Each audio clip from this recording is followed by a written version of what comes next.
Nouvelle vidéo aujourd'hui un petit peu spéciale. On va vous raconter 6 anecdotes qui se sont passées pendant nos voyages. C'est vraiment des histoires à dormir debout. Et il y en a une dans les 6 qui est fausse. Oui, j'ai trop hâte. À la fin de cette vidéo, on vous dira laquelle est fausse. Du coup, Exactement. c'est parti. C'est parti, je vais commencer avec la première sans plus attendre. Première anecdote, le Stalker Asie Rangers. Tout simplement, ça commence, on est en 2020-2021, on vient de commencer les réseaux sociaux dans le voyage, parce qu'avant Leslie était coach sportive. Ouais. Et là, on bascule, tac, on fait les réseaux sociaux en termes de voyage. On fait Instagram, TikTok, voilà, ça marche plus ou moins, ça marche mieux sur TikTok. Et là, il y a un mec qui nous contacte sur Instagram et qui dit, en gros, voilà, moi je suis dans le milieu, je peux vous avoir des opportunités, etc.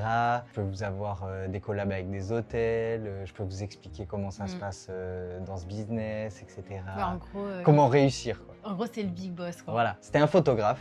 On va l'appeler d'ailleurs, je me rappelle plus. C'est quoi le nom qu'on lui a donné? Parce qu'on a donné des noms à chaque À personne. donner des noms, ouais, parce parce qu'on que... ne peut pas donner pas- les vrais noms. Eh ouais. par Donc lui, je l'ai des appelé. raisons, Je l'ai appelé Rolando. Roland. Roland. Roland. Allez, oui, c'est Roland. Voilà, c'est une histoire qui a duré plusieurs mois. Hein. Donc nous, on postait nos vidéos et tout. Et puis voilà, il revenait souvent et tout. Pour donner des conseils, donner son avis sur ce qu'on faisait.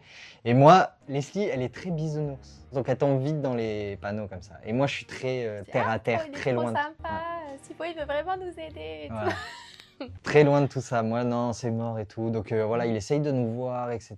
pour parler et tout. Et moi, je dis non tout le temps, non tout le temps. Et on s'embrouille un peu même. Ouais. Hein, ouais, mais peut-être c'est une bonne opportunité. Et moi, Même je suis tout là, simplement, peut-être qu'il est sympa. Il veut juste nous Ouais, aider. voilà. Enfin, tu sais, ça peut être aussi un pote sans parler de travail, tu vois. Ça te coûte rien d'aller le voir, etc.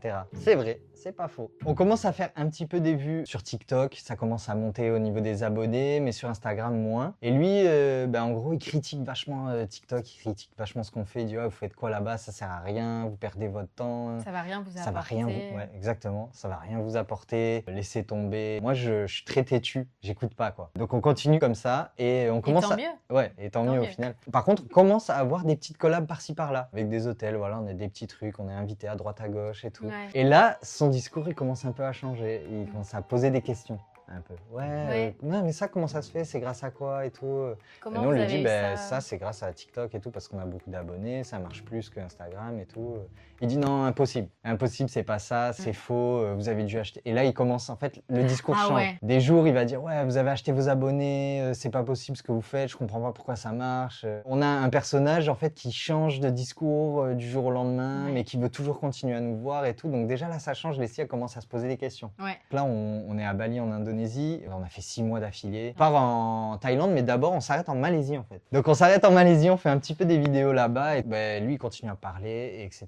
Et puis, il dit, ouais, ça tombe bien parce que moi aussi, je suis en Malaisie. Et nous, on vérifie, on se dit, À Bali, attends, plusieurs fois Ouais. déjà, il a essayé de nous voir, mais on a refusé. Mais là, voilà. ça tombe bien parce que moi, je suis en Malaisie. Du coup, je regarde et puis on regarde, on voit que sur son compte, c'est vrai. Donc, on se dit, ouais, putain, bizarre. On dit, ouais, on n'a pas le temps, on a plein de vidéos à faire et tout. C'était vrai, en plus. On s'empresse pas de partir en Thaïlande, mais rien à voir avec lui. Mais en gros, on n'est pas resté longtemps en Malaisie, on part en Thaïlande. On arrive en Thaïlande à Bangkok, tac, même chose, on fait nos vidéos. Ah, ça tombe bien, je suis en Thaïlande, moi aussi à Bangkok. On se dit, oh, c'est bizarre et tout. Bon, allez, ça peut arriver, hein, c'est jamais. Ouais. Hein. Et puis on change de ville, on va à Krabi, donc on arrive à Krabi, on fait nos vidéos. Il nous suit tous les jours, il voit les stories, on voit, à l'époque on postait 24/24, Ah oui, on postait le jour même. Donc même il les voit vidéos, hein. Ouais, on les tournait la journée et on postait le soir. Donc il voit qu'on est à Krabi et il dit, ah ouais, ça tombe bien, je suis à Krabi et tout. Et là, ça commence à être, chaud quand même, ça fait beaucoup et tout. Bon allez, on continue et on bouge, on fait Koh Samui. Là, même chose, il nous dit, ça tombe bien, je vais pas tarder à arriver à Koh Samui. Nous, on venait de partager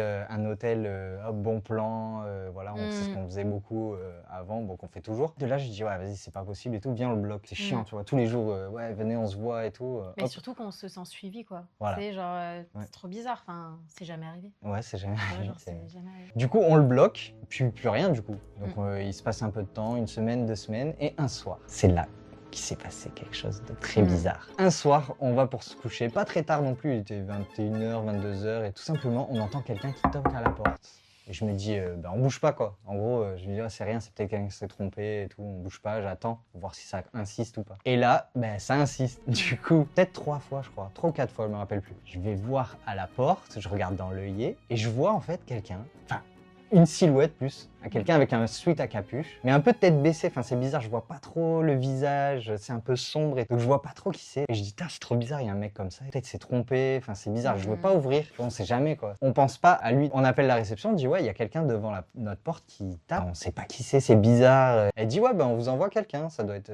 En tout cas c'est pas nous, c'est pas quelqu'un de la réception, on vous envoie quelqu'un. Et de là, il y a quelqu'un qui vient de la réception, qui tape, je regarde dans l'œillet, et je vois que c'est quelqu'un de la réception, mais s'il y a plus la personne, et ils disent ouais, on n'a rien vu, on a vu personne quoi. Et depuis ce moment-là, on s'est dit peut-être que c'était lui, mais peut-être pas. Ouais. Et on n'a jamais eu de nouvelles de ce qu'il était, sachant qu'on l'avait bloqué. Mais est-ce que c'était lui qui voulait juste nous voir comme ça? Est-ce que c'était bizarre? Parce que vu qu'on postait tous les jours. Et puis vu qu'on l'avait bloqué, peut-être que ça l'avait énervé. On ne sait pas la fin de cette histoire. On ne sait pas si c'était lui. On ne sait pas si c'était quelqu'un qui s'est trompé de chambre, quelqu'un qui n'avait rien à voir avec tout ça. Si tu passes par là, tu pourras nous dire si c'est toi ou pas. Voilà. Si c'était toi.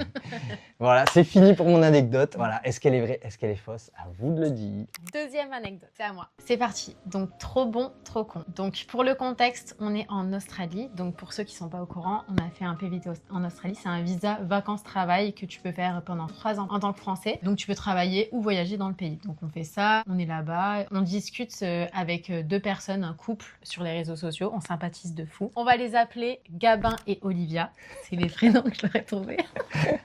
Bon, on les appelle comme ça. Ouais, on sympathise. Nous, ça faisait plusieurs mois qu'on faisait 60 heures par semaine dans des fermes. Et franchement, c'était hardcore. Moi, j'en pouvais plus, donc j'avais besoin qu'on parte en vacances. Et puisqu'en Australie, je sais pas si vous êtes au courant, mais c'est vraiment pas cher pour les billets d'avion pour aller par exemple à Bali. Donc on a choisi Bali. On va pour prendre des vacances. Et ce qui se passe, c'est que eux, entre-temps, ont commencé leur PVT dans une ville. Et notre départ en avion est à proximité de cette ville. Donc on en profite pour les rencontrer juste avant de partir finalement en vacances. C'est la première fois qu'on les voyait en vrai. Oui, voilà. Ça faisait des mois qu'on parlait ensemble. Et en fait, on arrive donc dans cette ville, on les rencontre, ça se passe trop bien. Non mais quand je vous dis trop bien, feeling de fou. Genre vraiment, on était super sur la même longueur d'onde, on rigolait énormément. Ils nous ont même fait visiter leur hostel, on a parlé de tout. Ils nous parlaient aussi de leur travail, donc en fait, ils venaient juste d'arriver, donc ils n'avaient pas un travail super, ils faisaient pas assez d'heures, ils n'avaient pas assez d'argent. Pour ceux qui connaissent, c'était à Cairns. Ouais. C'est trop bien comme ville. Ouais, franchement, c'est stylé. Donc ils n'avaient pas assez d'argent même pour acheter une voiture, pour essayer de trouver un travail plus loin, parce qu'en fait, dans les grosses villes, il faut savoir qu'il y a moins de choix de travail, ou en tout cas, tu peux pas faire énormément d'heures comme dans des fermes, quoi. Donc du coup, ils n'avaient pas de voiture et tout, ils nous ont fait de la peine. Hein.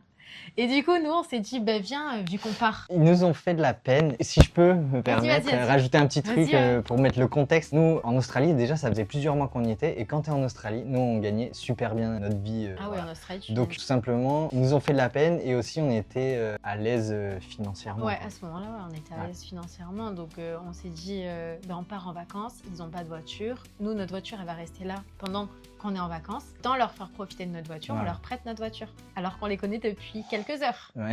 Non mais nous... Et donc du coup, on leur dit, ouais, on vous prête la voiture et tout. Ils étaient trop contents. Normal, hein. Nous aussi, on aurait été trop contents. Bah ça leur place qu'on nous prête une voiture au début et tout. Et de là, en fait, on leur dit la seule condition, en gros, parce qu'on prend ce risque, on leur dit, il faut juste la mettre à votre nom. Tu sais, c'est au cas où il y a un problème, quoi, en fait, juste pour se protéger, nous. Mais on prenait quand même le risque qu'ils nous volent la voiture. Hein. Vu que c'est à leur nom, ça pouvait, on pouvait ne plus jamais voir la voiture. Du coup, donc, on leur prête la voiture. On leur dit juste qu'il y a toutes nos affaires dans le coffre. Enfin, voilà, c'est tout. Et on se barre, nous, à Bali. Voilà, on fait nos trucs. Quelques jours après, donc, on arrive à Bali. Ils nous écrivent. Il y a Ben qui nous dit que ça y est, les papiers sont faits. Ça fait rire, le prénom me fait rire. Ouais. On leur dit, vu que pareil, encore une fois, on se dit, les pauvres, ils n'ont pas beaucoup d'argent et tout. Ils viennent d'arriver en Australie. Combien ça a coûté et tout, les changements du véhicule. C'est genre juste 2-3 papiers à signer. Ça te coûte genre 100 balles, je crois, max. Ouais, $100. Et c'est fait dans l'heure, quoi. Voilà, c'est trop rapide et c'est voilà. On dit, on peut vous faire le virement et tout. Mais non, vous rigolez ou quoi? Vous êtes déjà trop gentils. Vous nous prêtez la voiture et tout, donc on va pas en plus de ça vous prendre les sous de ça, c'est déjà trop gentil de votre part. Enfin tu sais, des amours, vraiment, tu vois. Donc là il se passe quelques jours encore et ils se séparent. Donc ça c'était pas prévu au plan. Du coup je souris mais c'est pas drôle. Lui, parce qu'elle n'avait pas le permis, lui, il décide de se barrer de l'Australie. En vrai, il veut arrêter son truc en Australie. Et elle reste, mais du coup, il laisse la voiture à un pote à lui. En sécurité, quoi. Enfin, chez un pote à lui. Donc nous, on a dit ok et tout. Enfin, tu sais, on s'en fout, quoi, voilà. Enfin, on dit merci d'avoir laissé chez un pote, quand même. Et passe-nous le numéro du mec, oui, quoi. Voilà. Il nous donne le contact de son pote et tout. Et nous, quelques temps après, je pense qu'il s'est passé plus d'un mois, en tout cas, à Bali. On devait juste prendre des vacances et revenir en Australie. Et en fait, nos réseaux sociaux ont commencé à marcher de mieux en mieux, etc. Donc, en fait, on a dû choisir entre est-ce qu'on essaye de faire les réseaux ou on retourne en Australie. On s'est dit, bon, bah, autant tenter, sachant qu'on avait fait nos mois en ferme et qu'on pouvait retourner pour Oui, une année encore une année supplémentaire. supplémentaire, Ouais. même 2 Ouais. en Australie. Donc voilà, là, on prend la décision de continuer les réseaux sociaux et on le contacte. Donc on était toujours en contact avec lui. Hein. On se parlait régulièrement, pas avec elle par contre, mais avec lui, tu vois, on avait des nouvelles et tout, on se donnait des news. Et là, on envoie un message, on dit, ouais, tu peux demander à ton pote qui a la voiture de la vendre, de garder les sous parce qu'il nous a gardé la voiture, et du coup, de faire les changements des papiers, parce que la voiture est à ton nom, mettre à son nom. Et là, il fait, non, il n'y a pas besoin, les papiers sont toujours à votre nom, point. Puis genre en détente. Et non, on dit quoi et tout. On dit, comment ça, et la voiture est toujours à notre nom, vous n'avez pas fait les changements comme vous avez dit et tout. Il dit, non, non, non. Et là, il se renvoie la balle les deux. Lui, il dit que c'est sa faute à elle. Elle dit que c'est sa faute à lui. Qui n'a pas voulu le faire, etc. Donc en fait, le risque qu'il y avait, c'était que, bah, par exemple, si ils avaient des amendes, s'ils avaient accident, délit de fuite, tout ce que tu veux et tout, bah, c'était notre nom. Même si on était parti, on aurait pu revenir avoir des trucs à payer, quoi. Ouais, vraiment. Des trucs à payer ou des problèmes avec les autorités, va prouver après que c'était pas toi, etc. Enfin, un bordel pas possible. Finalement, ça s'est bien terminé. Pour finir, il y a quelqu'un qui a gagné une voiture. Il a gardé quelques mois dans son jardin, en fait. Et à un moment donné, quand on a dit, ouais, c'est bon, on revient pas, vu qu'il a gardé, genre, je sais pas, mais peut-être au moins 5 mois. Je pense, ouais, au moins. On l'a dit, écoute, c'est quoi, vends-la et tu peux garder l'argent. Il a dit, ah bon, vous êtes sûr et tout. On a dit, ouais, c'est bon, tu l'as gardé, je sais pas combien de temps. Il a dû la vendre peut-être $2000. Oui, c'était une petite voiture. Hein. C'est quand même de l'argent, mais ça nous avait. On s'était dit, ah, c'est bon. Voilà, est-ce que c'est vrai, est-ce que c'est faux? Prochaine anecdote. Troisième anecdote, la ferme de Tournesol. Vous avez compris? Non, ils savent pas. Le jeu de mots. Pas encore. Mais si, Tournesol, Tournesol, ils ont ils compris savent ça. pas pourquoi sale. Oui, mais voilà, il y a un jeu de mots. Donc, toujours en Australie, mais par contre, on revient en arrière. Donc, c'est-à-dire, on vient d'acheter notre voiture, on n'a plus beaucoup d'argent, c'est un peu la galère, quoi. En fait, on a mis nos dernières économies dans la voiture. Il y a des entreprises là-bas qui t'aident à trouver du boulot et tout. On trouve un travail en ferme, dans une ferme de tournesol. Et donc, nous, trop contents, on accepte le truc. On se dit, ok, c'est à combien de temps? On a environ 5-6 heures de trajet, si je me rappelle. Enfin, c'était long, quoi. Et ça a mis même plus longtemps. Vous savez, quand vous faites de la route en Australie, c'est plus petite voiture. Donc, on part vite, on embarque tout, tac, on part vite à bloc. On fait nos 5-6 heures. On arrive de nuit. Et on est accueillis par Camille, on va l'appeler Camille. Voilà. La patronne, donc en fait c'est une femme qui est française mais qui est mariée avec un Australien.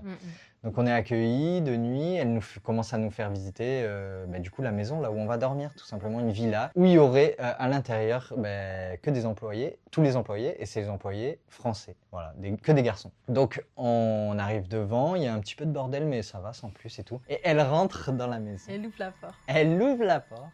Elle dit « Oh mais c'est super, ils ont nettoyé, ils ont fait du rangement et tout, c'est cool, je leur avais demandé, ça fait plaisir et tout. En plus je leur ai dit il y a une fille qui venait donc quand même... c'est des garçons donc on sait que les garçons sont pas très... On sait que les garçons c'est pas ouf et tout. Donc elle laisse la porte ouverte, on commence à rentrer, ça va. On voit que c'est rangé, mais c'est un peu sombre, il n'y a pas toutes les lumières allumées et tout. Puis elle commence à nous faire visiter la cuisine et tout. Puis on voit que la cuisine, en fait, c'est carnage. C'est-à-dire qu'il y a encore à manger des morceaux de bouffe de je sais pas combien de temps séchés autour de la cuisinière. Il y a du pain moisi. Le micro-ondes, jamais été lavé, en fait, de sa vie entière. Voilà. Il est à usage unique, voilà, tu mets tes trucs et voilà, jamais été lavé. Les fruits pourris, il y a des moucherons autour. Bon, le salon, ça va et tout. Et elle est contente. Hein. Et elle est contente, donc elle dit, ouais, c'est super et tout. Trop bien. On passe à la salle de bain. C'était tout simplement le pire truc que j'ai vu. La baignoire, il y avait le jaune et tout, plein de tartres partout. Je sais pas comment expliquer, il y avait de tout. Des trucs vivants, je sais pas. C'était terrible. L'évier, des poils. Enfin, voilà. Le miroir pas lavé. Le miroir, en fait, c'est comme si depuis je sais pas combien de temps, tout le monde s'est lavé les dents. Et voilà, il a craché tu vois plus trop. Voilà, ils ont craché dessus. Tu vois plus trop. Ils ont fait des dessins, ils se sont amusés, on fait de l'art. On visite les toilettes. Non, on pouvait même penser que c'était bizarre. Genre en mode c'était un prank. Et elle dit rien, en fait, elle dit rien. Elle trouve ça tout normal. Elle trouve ça trop normal. Et nous, on fait comme si de rien n'était, en vrai. On dit rien aussi. Mais elle dit rien non plus. Ah ouais, on était trop mal à l'aise. Juste on se lançait des regards, genre en mode... on se lançait des petits regards comme ça, en mode, c'est chaud et tout quand même. Visite les toilettes. En plus, je crois qu'au niveau des toilettes, elle dit, ouais, bon, ça va, ils ont nettoyé et tout. Oui. Et elle soulève la cuvette, je comprends pas. Il y a de la merde. Et il y a de la... Ouais, voilà. Il y a des restes et tout, en fait, voilà, tout simplement. Tu te dis, mais c'est pas possible. Donc on dit rien. Elle nous emmène dans notre chambre. Attends. Ah ouais. Ils ne sont jamais sortis de leur chambre, les Ah trois oui. Français. Hein. Ils ne sont jamais Alors- sortis de leur chambre. Alors Voilà. qu'ils savent qu'on est Français On et ne tout, sait- ouais. ils viennent nous dire bonjour normalement ou quoi. Non, ils s'étaient cachés, ils voulaient pas Ouais. nous rencontrer, quoi. Il y avait juste, on a vu la porte éclairée, quoi. Oui, qu'il y avait Voilà. des gens dedans. Mais Le toute cadre façon, de la elle nous a porte dit, éclairée, voilà, qu'ils étaient là, mais voilà, ils sont jamais sortis. ouais, ils Elle sont dit, ah, bah, timides. ils sont timides, vous les verrez demain et tout. Donc elle nous emmène dans notre chambre, enfin elle part, puis c'est des lits superposés. Et puis je me souviens, on s'assoit comme ça, on se regarde, on fait voir, on fait quoi et tout. On parle pas tout de suite, hein. Tu sais, on s'assoit Ouais. et en fait. Et toi, tu savais, tu t'es dit, ouais, lui, il va vouloir rester, c'est mort, on avait plus Ah trop ouais, d'argent. pour moi, c'était sûr qu'il Ouais. fallait qu'on reste et c'était tellement dur. Elle s'est Ouais. dit, ouais, c'est mort, il va me faire rester, voilà, faut qu'on travaille. Et donc je lui dis, ben non, mais là, c'est trop chaud, c'est pas possible. Genre, je regarde à côté de moi et je vois sur les matelas des crottes de nez séchées. Et je dis, non, c'est bon, c'est pas possible et tout. C'était trop J'ai dit, même pas une semaine, tant pis et tout, on a perdu de l'argent, on n'a plus, on avait plus beaucoup, je crois, il nous restait 1000, 2000 euros, je crois, un truc comme ça. Ouais. J'ai dit, bah écoute, c'est ce qu'on va faire. On va renvoyer toutes nos affaires dans la voiture, Mais tout doucement. tout doucement. On, en on a immédiat, fait des courses de sans fou. rien. On Ouais. leur a laissé toutes les courses. Ah ouais, c'est vrai. Ouais. On n'a Mais rien récupéré. Non, Oh putain. et non, on est parti le plus On vite est parti possible. le plus vite possible, en fait, tout doucement, comme ça on a repris nos affaires. Hop. J'ai chargé la voiture et j'ai rien fermé en fait. J'avais juste ouvert les portes. Et quand on était prêt à démarrer, j'ai démarré la voiture, on a Fermez fermé les les portes, tac, et vous, on est parti comme des voleurs. On est parti vite et tout. Sur la route, je lui dis vas-y, envoie un message, ils l'auront sûrement le lendemain ou quoi. On envoie un message et c'est dur de dire aux gens ouais, ils sont trop, vous êtes sales, vous êtes des porcs, c'est mort, on reste ouais. pas. C'est Donc chiant. on dit, écoute, voilà, nous, l'hygiène et tout, c'est important pour nous. Peut-être que c'est... En fait, on s'incrimine, nous. On Oui. dit que c'est nous, les On dit peut-être fautifs. qu'on est trop maniaque. Voilà, on est trop maniaque, on n'est pas prêt pour ça, etc. Ouais. Désolé, Vraiment. enfin voilà, on s'excuse, on dit, mais voilà, nous, c'est pas possible. En gros, t'as pas envie de faire le ménage pour les autres si c'est pour que derrière, ils fassent n'importe quoi. On s'arrête sur un parking et on dort dans la voiture. Et quand on se réveille, on a les messages de Camille et de l'entreprise qui nous a envoyé aussi. Ben, en gros, qui nous disent qu'on fait les stars. Oui. Voilà, ils nous disent, voilà, vous faites les stars, c'est très bien, Ouais. voilà, c'est juste rustique. Vous n'avez pas Voilà. l'habitude, vous avez peut-être l'habitude du luxe. Ouais, ou je vous sais pas avez quoi. sûrement l'habitude du luxe dans vos voyages. Parce qu'ils savaient qu'on Ouais, qu'on faisait savaient. déjà des vidéos Ouais. sur les réseaux. Donc on faisait nos stars, c'est juste rustique. En fait, on l'a retenu, c'était, ouais, c'est juste rustique, il n'y a rien et tout. On a dit non, rustique, on connaît, voilà, et tu peux être rustique et propre. Ouais. Voilà. Elles nous ont dit, c'est comme ça partout en Australie, Ouais. même pire. Et ce qui s'est avéré dans la suite de notre voyage en Australie, pour conclure, tout était très propre. Et même quand on a revoyagé en Australie. hein. Voilà. On est allé même dans des trucs Ouais. beaucoup plus rustiques, c'était propre. Propre. Donc la propreté et rustique, ce n'est pas pareil. Ouais, c'est deux choses différentes. Est-ce que c'est vrai? Est-ce que c'est faux? C'est parti. 4e anecdote. Le Rocancourt de Thaïlande. Du coup, vous l'avez compris, ça se passe en Thaïlande. hein. On a des bonnes amies qui nous donnent le contact de quelqu'un qui est sur place et qui pourra nous aider en fait à trouver des collaborations avec des hôtels ou autres quoi. Donc trop cool.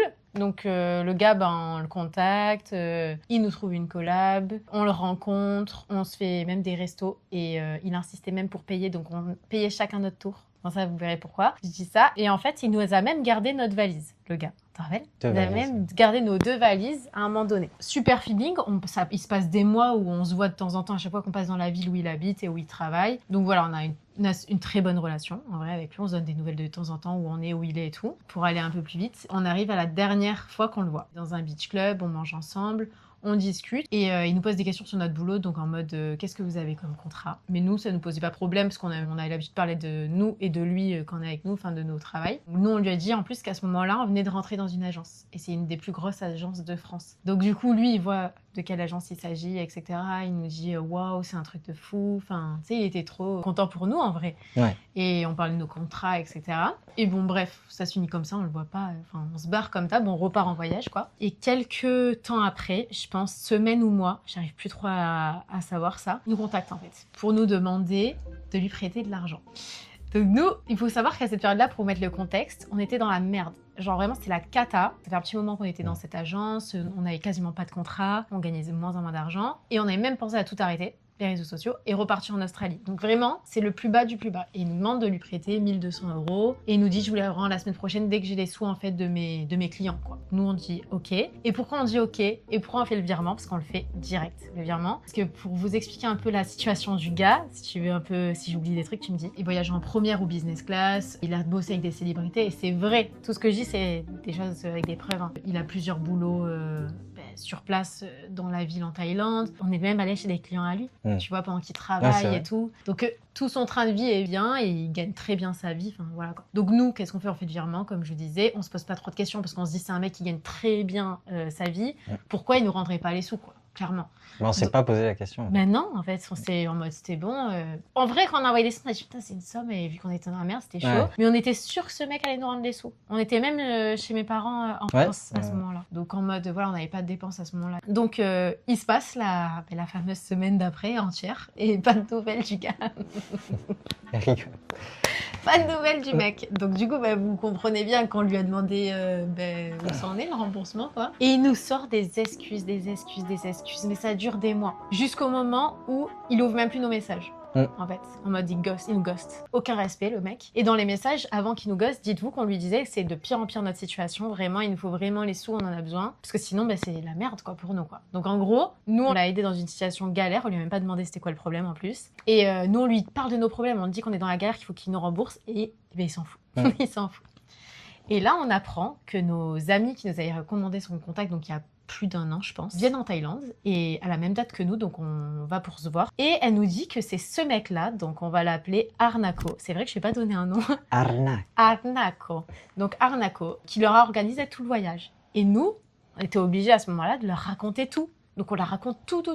Elles sont choquées, tu vois, elles sont choquées. Elles nous proposent en gros d'être un intermédiaire. En gros, avec lui. Et lui, donc, ouvre nos messages, comme par magie. Hein. Ça fait des mois, on n'avait plus de nouvelles. Hein. Et il nous dit, je vous envoie, j'ai eu des sous, là, vraiment désolé. Bref, il nous raconte des trucs en mode, il a failli aller en prison et tout, là. Il avait eu le passeport enlevé, bref. Donc, il nous rend une partie de l'argent. Donc, nous, on dit, bon, ok, c'est bon, on est sur la bonne voie et tout. Notre argent arrivé et tout. Et là... Et je rendrai le reste en liquide à nos 2 amis. À nos 2 amis, quand elles arrivent, donc, en Thaïlande, pour le voir et après continuer leur séjour. Et nous, à la fin de leur séjour... on devait les voir, les filles. Donc, elle devait nous passer le liquide qu'il leur a donné. Et il les fait galérer. Je crois que ça durait 3 jours qu'ils se voyaient. Et à chaque fois, il avait une excuse. Il ne leur donnait pas le liquide. Et même la dernière soirée, elles ont insisté avant de partir de soirée. Ils trouvaient toujours des excuses. Et ils disaient genre, il n'a pas pu retirer. Sur l'île, il n'y a pas la bonne banque, la bonne borne, etc. Quoi. Et donc, genre, c'est bon, vous inquiétez pas avec ça, je vais leur faire le virement. Genre en mode, c'est nous qui faisait chier, quoi. C'est le retournement de situation. C'est nous les chiants. Ils arrivent à te faire culpabiliser. Donc, les filles trop mal à l'aise, les pauvres. Hein. Et non, c'est pas de toi, c'est lui, Nana. On se rencontre avec les filles, on passe un jour ensemble, sûr. Et cette journée, en fait, on parle un peu de leur voyage. Et elles se rendent compte, et on se rend compte que sur tous les sous qu'elles ont envoyés pour qu'il organise le voyage, il en a gardé une grosse partie. Donc, il a aussi arnaqué nos amis, quoi. Donc, on se dit, ok, super le mec, c'est un carnage, on va peut-être jamais revoir nos sous, etc. Et là, il se passe encore du temps. On arrive à 8 mois qu'on lui a prêté les sous. Et au bout de 8 mois, on se dit, on va aller sur place, le voir pour lui récupérer les sous, ou on peut essayer de demander à un contact qu'on a en commun, donc quelqu'un qui habite là-bas, dans la même ville que lui, et qu'il connaît lui et qu'il nous connaît nous. Donc du coup, on le contacte, on dit désolé vraiment de t'embêter avec ça. On a prêté 1 200 € à Arnako, et ça fait 8 mois qu'il nous sort des excuses et qu'il veut pas nous rembourser la dernière partie du prêt. Et là, le mec, il répond, ah non, pas vous, 3 petits points. Genre, putain, pas à vous, quoi. Il vous a pas fait ça à vous. Et là, on s'appelle, en fait, avec le gars. Il nous dit, écoutez les gars, désolé, je pensais pas qu'il allait faire ça à vous et tout, vous êtes super gentils et tout, mais en gros, c'est un peu son métier. Enfin, il gagne de l'argent, oui, mais son métier aussi, c'est d'arnaquer les gens. En fait, il vit avec l'argent des clients, en faisant croire des trucs. Il prend de l'argent à tout le monde et pour rembourser d'autres gens, il arnaque d'autres gens. Et il vivait comme ça au-dessus de ses moyens. Ce qui est bien tombé, c'est que ce gars-là, il bossait avec un des clients de Arnako. On va dire client, pas vraiment patron. Client, mais en gros, c'est quelqu'un qui devait lui donner de l'argent. Gros. Et il a dit, si tu rembourses pas Lily et Jay, je les enlève de ta paie et je les rembourse. Donc du coup, on a été remboursé. Et comme par hasard, le lendemain, je crois. Ah oui. Le lendemain, on a eu de l'argent. Il n'y avait plus de problème. Est-ce que c'est vrai? Est-ce que c'est faux? 5e anecdote. C'est parti, le road trip. Vous allez comprendre pourquoi. Donc, méga road trip en Thaïlande. On part de Phuket jusqu'à Koh Lipe. Donc, en fait, c'est énorme. Hein. Ça représente, je sais plus combien de kilomètres. Mais en fait, en scooter. Donc, on prévoit ça sur 1 mois en s'arrêtant un peu partout. Donc, on part, tout se passe bien. C'est incroyable. On vit des moments de ouf. Hein. Tout est vraiment magnifique, quoi. On arrive jusqu'à Koh Lanta. Et à Koh Lanta, en fait, tout simplement, tu peux pas continuer En scooter jusqu'à Koh Lipe parce qu'à Koh Lipe, c'est une petite île, il faut prendre un bateau. Ça commence bien. Et puis là, tempête. Et tempête, qui dit bateau et tempête, Jérémy, qu'est-ce qu'il a? En fait, vague, la mer. Et moi, j'ai le mal de mer. Mais en fait, ça dépend. Parce que des fois, je vais rien avoir, même que ça bouge énormément et tout. Toi, tu vas dire, oh, c'est chaud là et tout. Et t'as vu, c'est vrai, des fois, j'ai rien du tout. Oui, parfois il a rien, mais le plus souvent, quand Le même, plus souvent, si j'ai tu prends pas le quelque cachet, chose, t'as. Donc des fois, j'ai rien et des fois, c'est terrible. Voilà, ça veut dire que ça peut m'arriver que même après, pendant 2 jours, je bouge plus. Même dans les toboggans, genre des parcs aquatiques, Ah oui. il arrive à se rendre malade. Ouais. Ou à Disney. Hein. Ou tout seul sur un jet ski, ça m'est déjà arrivé aussi. Donc, bon, voilà, sur le bateau, Attends. Et même quand on fait nos vidéos en couple et qu'il doit me tourner comme ça en me portant, il peut avoir envie de gerber. Ouais, je dis pas trop parce que sinon, je sais pas. Donc, voilà. Et des fois, rien. Bon, bref. Bon, du coup, la tempête commence. Je commence à être pas bien. Et voilà. Donc, ce qu'il faut pas faire quand quelqu'un est pas bien, c'est lui parler, lui dire, ah non, mais mets-toi comme ça, c'est bon. Laisse-moi tranquille. Donc, elle me dit, ah, j'ai une remontée carrément.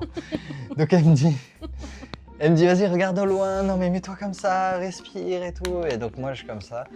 Et au bout d'un moment, tout simplement, j'ai tellement envie de vomir et j'attends le dernier moment. Et je me lève sur le bateau. Donc c'est un bateau, un speedboat, comme ça, où tout le monde est côte à côte et nous, on est vers le milieu. Je me lève et je vomis par dehors, mais sachant que c'est un speedboat qui va très vite et que nous allons très vite, le vomi sort du bateau et re-rentre dans le bateau. Sur tout le monde. Sur tout le monde. Et tout le monde, ça va, tout le monde est en truc parce qu'il pleut, on est mouillé. Donc voilà, en gros, j'arrose tout le monde. Ouais, mais. J'arrose tout le monde et bizarrement, tout le monde les gens. fait le même bruit. En mode. Ouais, comme ça.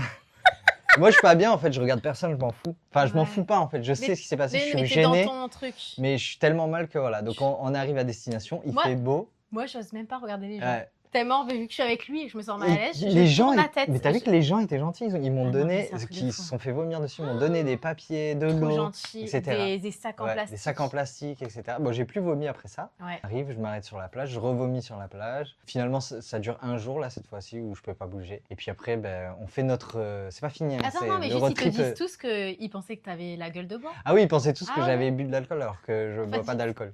Donc pas du tout. Et On leur quand dit, tu leur on leur disais, dit non et tout. ils disaient, Pas allez, dit allez, ah. ouais c'est ça, t'as fait la fête.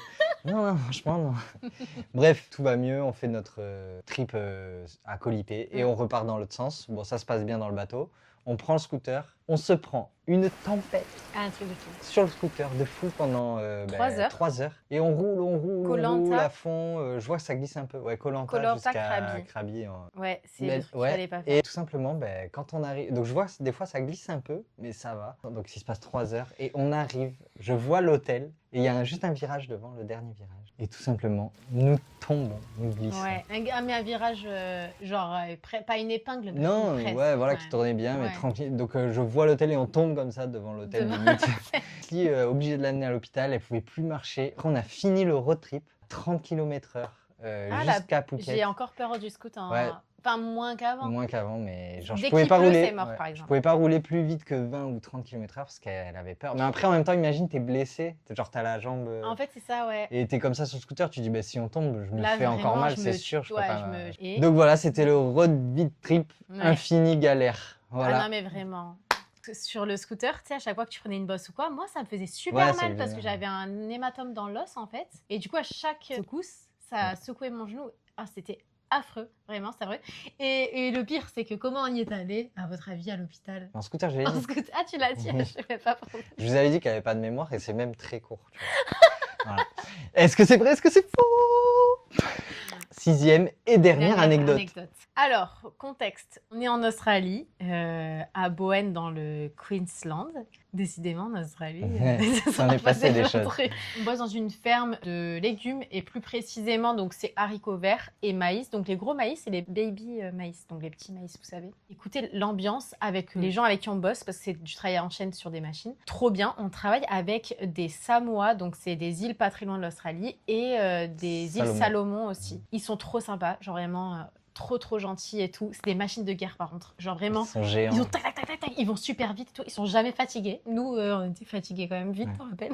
C'est des gens comme The Des Rock. super un peu. héros. Ouais. Comme The Rock, mais ils sont tous The Rock, quoi. Donc du coup, on travaille là-bas, donc trop bonne ambiance. On parlait de ça rapidement. Nos supérieurs, par contre, pas sympa du tout. Moi, Ouais. je détestais. L'ambiance, c'était bien que avec les employés, pas les supérieurs, c'était horrible. Il y avait un petit aspect dangereux déjà de base, c'est que Jay, lui parfois il avait des... Parce qu'on avait toujours, vous savez, c'est triste, mais c'était des machines qui récupéraient les maïs et les haricots verts. Et donc il y avait des animaux qui se faisaient prendre avec. Donc parfois tu les retrouvais vivants et tant mieux. Et nous on les sauvait, en général tu mets dehors quoi, ou sinon ils étaient morts et là tu peux rien faire pour eux. Et toi tu tombais sur le serpent le plus dangereux. Le brown snake. Ouais. En gros il te mord si t'as pas l'antidote en 30 minutes, t'es plus là. Donc tu l'as vu peut-être 2-3 fois, donc déjà là il y a un petit danger. Et là en fait je suis donc à la chaîne, donc moi c'était les filles d'un côté et les gars de l'autre. Donc moi j'étais à la chaîne avec mon petit groupe, donc on mettait les baby maïs, vous savez, dans des petits emplacements. Et là j'entends crier, mais genre super, quelqu'un qui a mal quoi, mais une douleur pas possible. En fait il y a une fille, elle s'est coincée le doigt dans la machine. C'est comme si au lieu de détecter le baby maïs, ils ont pris le doigt de la fille, tu vois. Donc elle crie, panique à bord, parce que elle est obligée d'avancer avec son doigt dans la machine jusqu'à la fin. Donc à tout moment, voilà, enfin c'était ce qui devait arriver. Et là en fait je vois la responsable qui est derrière moi et qui est en panique et qui attend comme ça, qui sait pas quoi faire. Et je me dis mais what? Encore que j'ai déjà bossé dans une usine, je sais un peu comment ça marche et j'appuie sur tous les boutons rouges d'arrêt d'urgence. Donc j'appuie sur un bouton rouge, il marche pas. Deuxième bouton rouge, j'arrête pas la bonne machine et je vais sur le tableau de bord en fait qui arrête toute la machine et là je l'arrête et attends, genre elle était à ça de se faire écrabouiller le doigt ou se faire prendre le bras entier, tu sais pas comment ça peut finir, ça peut être grave. Donc voilà, j'ai sauvé le doigt, la fille ça s'est arrêté. Mais elle avait déjà le doigt écrasé quand même. Ah non mais ah ouais, ah non, elle il y avait du déjà sang. tout le bout, il y avait du sang et tout partout. Et elle avait déjà tout le bout du doigt écrasé. Ouais, mais elle a pas perdu son doigt. Voilà. Ouais. Et elle lui a dit, elle était trop contente hein, le doigt. Et puis c'est cool parce que ça c'était nos potes quoi, c'était les Samoa ouais, et on tout. s'entendait trop bien avec eux et tout. Donc, on vivait avec eux après à la fin, avec les gens de dans Salomon. la maison, parce qu'en fait tu as des maisons que tu partages avec ceux que tu bosses ou pas, tu vois, de la vie. Voilà. Donc Est-ce que c'est vrai? Est-ce que c'est faux? Ça va être tout de suite le reveal de la fosse. C'est simple, on va pas faire durer le suspense plus longtemps. Mettez pause. Mettez pause, vous mettez en commentaire celle que vous pensez qui est fausse. Et tout simplement, la fausse, c'était... Attends, il faut rappeler toutes les anecdotes quand même. Donc pour vous rappeler lesquelles, donc dites-nous laquelle est fausse et tout. Est-ce que c'était le Stalker Asie Rangers? Est-ce que c'était la ferme de Tournesal? Est-ce que c'était le Road Vid Trip? Est-ce que c'était trop bon, trop con, donc avec la voiture en Australie? Est-ce que c'était le Rocancourt de Thaïlande? Ou est-ce que c'était à un doigt près? Voilà. Donc laissez-nous, tout simplement, la vérité, c'est que c'était la première, le Stalker Asie Rangers. Elle est fausse, mais à moitié. En fait, elle est vraie. C'est juste que ça s'est arrêté sur le fait qu'un jour on l'a bloqué et on n'a plus jamais eu de nouvelles. Voilà, il n'y a jamais quelqu'un qui est venu toquer à la porte et tout. Ça c'est inventé derrière. Mais tout le début de l'anecdote, c'est-à-dire qu'il nous a vraiment suivis et on le voyait en fait sur ses stories qui nous suivaient dans chaque ville. Et en fait, quand on l'a bloqué, on n'a plus jamais eu de nouvelles. Et c'est logique. Voilà, il n'y a pas eu de suite à ça. Donc, si vous avez aimé ce petit format, on en fera de temps en temps. On a énormément d'anecdotes, même pire que ça en fait. Ouais, vraiment pire que ça. Si vous voulez une partie 2, déjà, dites-le nous. On le fera si ça vous intéresse. Et on vous dit à très vite pour une nouvelle vidéo ou vlog. Est-ce que c'est vrai? Est-ce que c'est faux?